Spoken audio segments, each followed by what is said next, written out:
welcome to the news update on AFRICUNIA television, reaching from our studio in the nation's commercial capital, Lagos, Nigeria.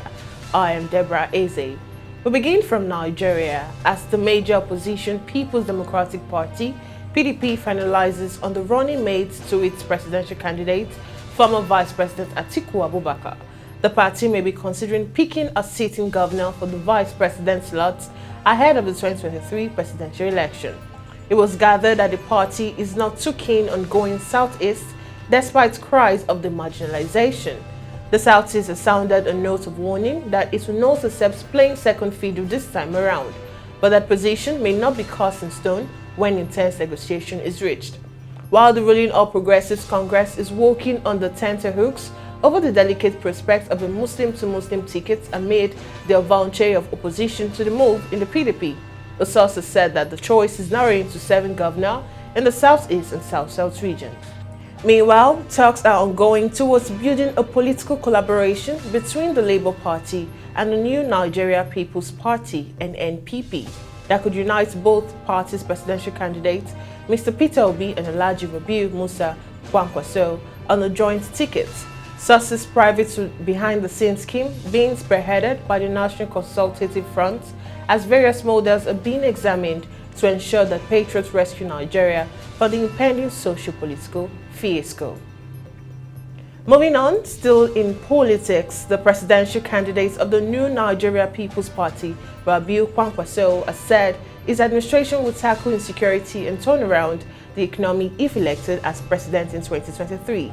He stated this on Monday in Calabar while addressing party supporters after his victory in the party's presidential primary. The issue of insecurity such as banditry, among others, will be addressed, adding that it will turn around the nation's economy and that NNPP will ensure the unity of this country. He said the party has people of integrity and capacity to lead the country and urged his supporters to go and get their PVCs in preparation of the general election next year. He said the party has established strong presence in the country with structure in all local government areas of the country.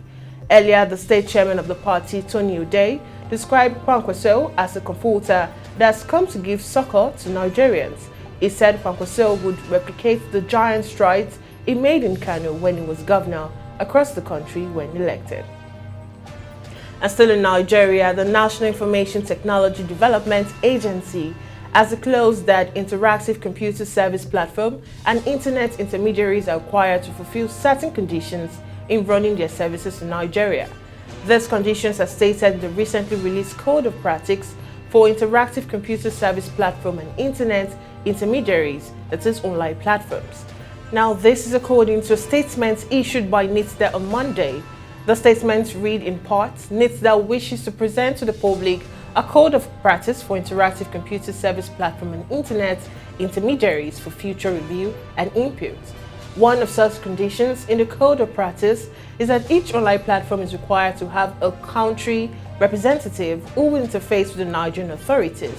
This means that Twitter, Facebook, WhatsApp, Instagram, Google, TikTok, and other interactive online platforms are required to have country representatives. Other conditions include registering with the Corporate Affairs Commission as a legal entity, complying with tax obligations, and abide by regulatory and legal demands.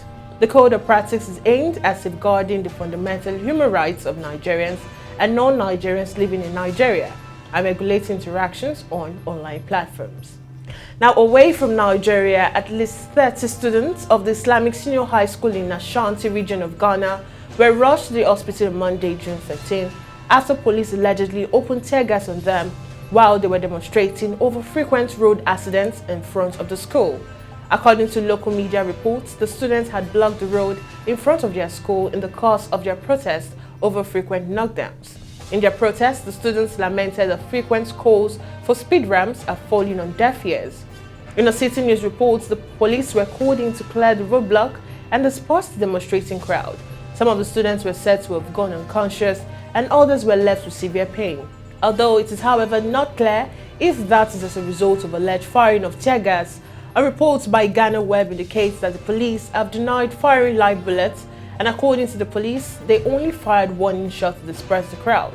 Worried parents stormed the school to demand the release of their wards as news of the incident went viral.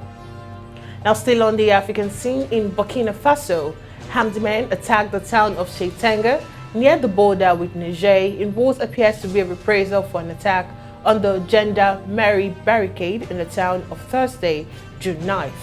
No official figure on deaths were issued, but several sources pointed to dozens of deaths. Intervention units have been deployed to the area, according to the government spokesman. Now, according to witnesses, armed men have allegedly been harassing people in Sheitanga for several days. After the attack on the Gendarmerie barricade on Thursday, June 9th, the armed forces came to reinforce security in the area and further conducted a sweep. According to the government, these armed men attacked civilians without discrimination and systematically killed anyone they came across. We'll go on a short break now, and when we come back, it's updates from the foreign scene. Stay with me. Agriculture is the practice of cultivating plants and livestock. Agriculture was or is the key development in the rise of sedentary human civilization. The average Nigerian eats at least 1 to 2 square meals per day, and no matter how much we complain about the economy, we must eat. This is why we now have privately owned agricultural companies licensed by the government to help maintain the workforce needed to keep a country's agricultural economy afloat and provide investment opportunities for those not willing to get their hands dirty and still provide food for the country. Farmers have a number of practices in their toolbox to grow all the nutritious fruits, vegetables, and grains our diets rely upon. But the use of pesticide is not well understood. Pesticides are used by farmers to protect crops, and it has been projected that a very high level of harmful pesticides residue in so many food commodities, and few have been reported and projected by the Ministry of Agriculture. AFRICUNIA is a bioorganic agricultural company newly introduced into the Nigerian agricultural sector. And now agriculture figures prominently in the Sustainable Development Goal Vision 2030, but this will require a major push, and the government needs to adopt more ambitious policy and invest plans that focuses on agriculture. And this is where AFRICUNIA have got you covered, producing bioorganic food, healthy animals for consumption, creating job opportunities, and curbing hunger in the Nigerian society. AFRICUNIA, be bio-natural, we grow you healthier. And now welcome back. On the foreign scene today, at least 5 people were killed on Monday in the Russian-backed separatist Ukraine region of Donetsk in what separatist official said has been an upsurge in Ukrainian shelling. Separatist official and Russian news agency reported several Ukrainian artillery strikes, including on the markets. Russian news agency later reported a shell had fallen on a maternity hospital in the city, triggering a fire and prompting staff to send patients into the basement. There was no independent confirmation of any of the attacks, and it could not be ascertained whether they had been taken or it has taken place. There's been no immediate reaction from Kyiv to the report, and Russia State TASS news agency said separatist officials reported 5 dead, and the next separatist leader, Denis Pushlin, pledged to mobilize more Russian forces to counter Ukraine. Meanwhile, Russian forces cut off all routes for evacuating citizens from the eastern Ukraine city of Donetsk by destroying the last bridge linking it to a Ukrainian-held city on the other side of the river. Russian troops were trying to gain a foothold in the central part of the city. The Ukrainian military said today in its daily roundup of the conflict in various parts of the country. Ukraine has issued increasingly urgent calls for more Western heavy weapons to help defend Donetsk, while Kyiv says could hold the key to the battle for the eastern Donbas region and the cause of the war now in its 4th month. Moscow has criticized the United States and other nations for sending Ukraine weapons and has threatened to strike new targets in the West-supplied long-range missile. And moving on, U.S. National Security Advisor Jake Sullivan has raised concerns with China's top diplomat Yang Jiechi over Beijing's veto at the United Nations of a U.S.-led push to impose more sanctions on North Korea. Washington has warned that North Korea's forced nuclear test since 2017 could happen at any time, and China says it does not want to see that happen, which is partly why it may have vetoed a bid to impose a new UN sanction on Pyongyang over renewed ballistic missile launches. A senior U.S. administration official told reporters during a 4.5-hour meeting between Sullivan and Yang in Luxembourg on Monday that the United States believe Beijing and Washington could cooperate on the North Korea issue. U.S. Secretary of State Antony Blinken said on Monday that Washington will maintain pressure on North Korea while Pyongyang changes course following a meeting with his South Korean counterpart, who urged China to persuade the North not to resume nuclear testing. And still on the foreign scene, the Canadian government today announced an end to COVID-19 vaccine mandates for domestic travels on planes and trains and outgoing international travel. The government, which has faced criticism over ongoing pandemic restrictions, may bring back the vaccine mandates if a new variant of the virus is discovered. Canada's federal COVID curbs have included barring unvaccinated people from traveling on airplanes and vaccine mandated for federal civil servants. Last week, the country suspended random COVID testing at all its airports for the rest of June to ease long waiting times that travelers have been facing.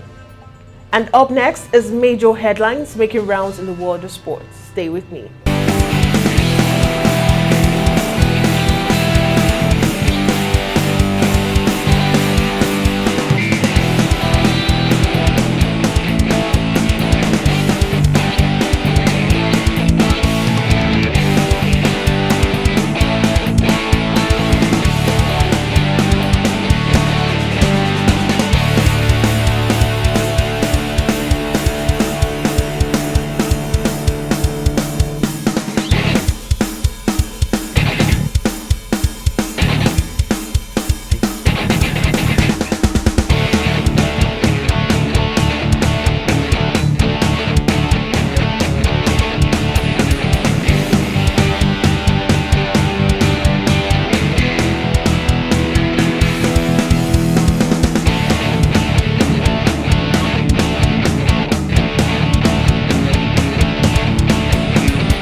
And that concludes the news updates on AFRICUNIA television. To stay connected and up to date with news and other programs, do subscribe to our YouTube channel, follow all our social media platforms on Instagram, Facebook and on Twitter in that respective order.